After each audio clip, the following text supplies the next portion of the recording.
В этом году мы будем готовить селянку с коровников. Я их предварительно замочила, вот 2 суток они у меня замочены, и вот в таком состоянии они у меня, чтобы у них вся горечь ушла. Вот такие они у меня. Сейчас я их буду чистить и готовить. В прошлом году я готовила солянку шампиньонов, но в этом году нас особо не балуют год грибами, а покупать шампиньоны очень накладно. И вот поэтому я выбрала именно вот такой вариант. С коровниками, кто уже готовил, они говорят, что очень вкусно получается. Вот поэтому мы попробуем именно с коровниками. Итак, грибы наши готовы. Мы их промыли и мелко порезали. Теперь отправляем их на сковороду, для того, чтобы из них испарилась лишняя влага. Затем, когда мы увидим, что воды практически в них не осталось, добавляем подсолнечное масло и обжариваем в течение 10 минут. По истечении срока отправляем наши грибы в кастрюлю, в которой будет готовиться солянка.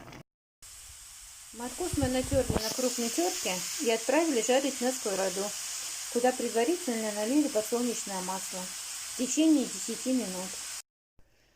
Лук порезали нужного нам размера и отправляем жариться на сковороду в течение 10 минут. Затем высыпаем в кастрюлю, где у нас уже находятся грибы и морковь. Томаты хорошо моем, нарезаем мелким кубиком и отправляем жариться на сковороду в течение 10 минут. Капусту мелко нашинковали и отправляем жариться на сковороду в течение 10 минут. Капусты много, у меня сковорода маленькая, поэтому я ее разделила на 2 порции. Каждую порцию буду обжаривать отдельно.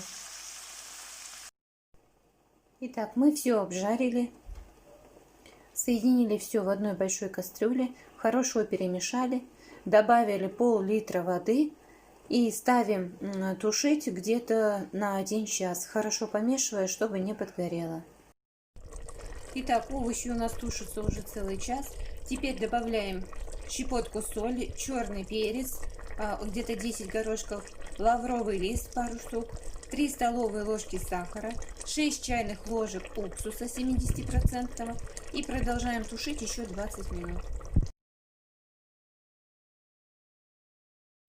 Итак, солянка у нас готова и разложена по баночкам. Давайте посмотрим, сколько у нас получилось с одной порции.